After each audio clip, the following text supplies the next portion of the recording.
warahmatullahi wabarakatuh. Selamat malam semuanya. Kami di sini akan mempresentasikan hasil analisis kebijakan perekonomian makro.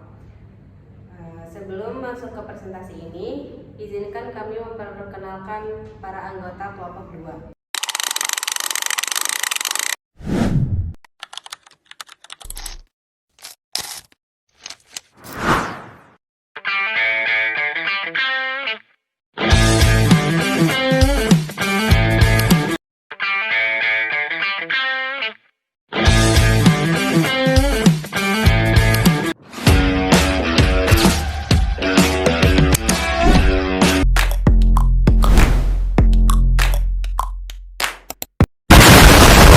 Saya persilakan untuk pemateri pertama untuk menerangkan materi ini. Di sini saya akan menjelaskan pendahuluannya. Adalah ekonomi mikro adalah cabang ilmu ekonomi yang mempelajari perilaku unit-unit kecil dalam perekonomian, yaitu rumah tangga atau individu, perusahaan produsen atau pasar tertentu. Ekonomi makro adalah menganalisis kinerja secara keseluruhan seperti inflasi, pengangguran, pertumbuhan ekonomi, serta perdagangan internasional. Jadi, makro melihat dampak secara umum yang dirasakan banyak orang atau sektor. Untuk pemateri kedua, dipersilakan. Di sini saya akan menjelaskan pembahasan tentang program EPD, yaitu kebijakan pemerintah daerah dalam ranah ekonomi makro. Saat ini di wilayah Indonesia sedang marak dengan adanya program EPD. Program ini merupakan contoh kebijakan makro karena ditetapkan oleh pemerintah pusat dan dibiayai oleh APBN. Lalu diteruskan ke pemerintah daerah untuk dibagikan ke sekolah-sekolah, salah satunya di wilayah Karawang. Inflasi EPD menjadi perhatian penting karena wilayah ini merupakan kawasan industri besar dengan jumlah pelajar, pekerja, dan penduduk yang terus meningkat. Program ini juga mendorong aktivitas ekonomi daerah seperti meningkatnya permintaan bahan pangan dari petani lokal, UMKM kuliner Karawang, hingga penyedia catering dan logistik daerah. Kemudian ada materi dampak pengaruh pertumbuhan ekonomi akan disampaikan oleh Sofiyanti dan Farahita. Dipersilakan. Selanjutnya ada dampak pengaruh pertumbuhan ekonomi berdampak dua, yaitu positif. Dampak positif setelah dilakukan analisis terhadap perekonomian di Karawang. Yang pertama ada membukanya lapangan pekerjaan baru.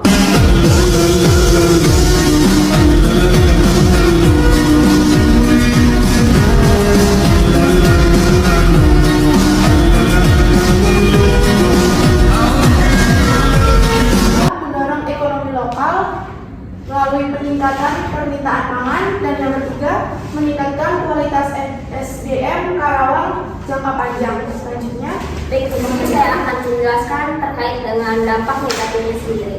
Untuk dampak negatifnya yang sering dijumpai di masyarakat sekarang adalah yang pertama, keracunan karena makanan yang tidak higienis. Yang kedua, adanya potensi korupsi kecil seperti pengurangan bahan baku. Yang ketiga, ketergantungan masyarakat pada bantuan pemerintah. Dan dampak negatifnya itu makanan tidak higienis, kayak misalnya kita beli di pasar, lalu untuk bahan bakunya itu kayak udah sedikit membusuk. Nah, itu bakal mengakibatkan makanan tersebut tidak sehat dan tidak higienis. Itu juga bakalan mengakibatkan trauma kecil karena tidak sesuai dengan kebijakan pemerintah, yaitu makanan sehat bergizi, melainkan adanya ketraumaan kecil. Berikutnya jumlah pelajar yang diduga menjadi korban keracunan makan bergizi gratis di Raja Polah, Kabupaten Tasikmalaya, Jawa Barat terus bertambah. Dan ini Dinas Pendidikan dan Kebudayaan Kabupaten Tasikmalaya mengusulkan untuk menghentikan sementara program makan bergizi gratis di Raja Polah. Deden Rahadian, Kabupaten Tasikmalaya, Jawa Barat.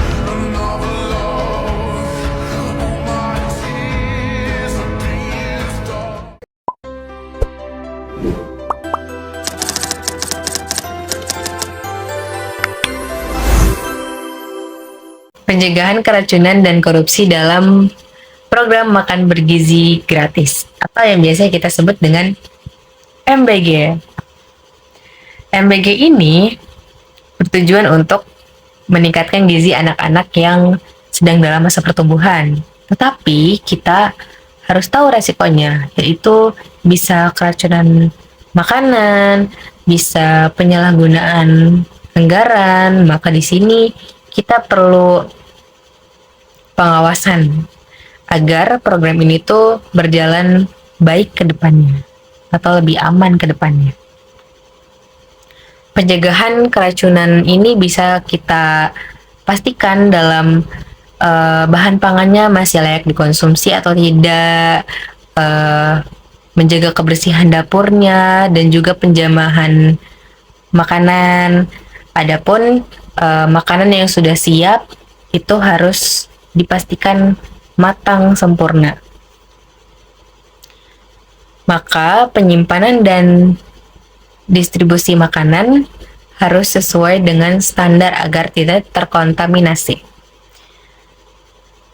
Kita perlu adanya pengawasan yang dari pihak yang terkait agar bahan pangannya tuh terjamin keamanannya.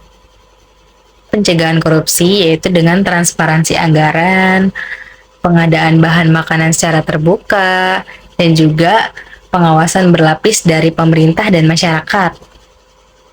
Dengan pengelolaan yang baik, maka MBG ini akan berjalan dengan aman, jujur, dan bermanfaat bagi masyarakat. Dapat saya simpulkan, kebijakan pemerintah dalam membuat program ini yaitu banyak membawa dampak positif ke dalam kehidupan kita sehari-hari. Pada contohnya yaitu anak-anak menjadi semangat untuk berangkat ke sekolah dan semangat belajarnya tuh meningkat. Itu yang membawa dampak positifnya, dan juga membantu orang-orang yang berkecukupan dalam ekonominya. Mungkin cukup sekian dari kelompok kami, kurang lebihnya mohon maaf. Saya pamit undur diri. Wassalamualaikum warahmatullahi wabarakatuh.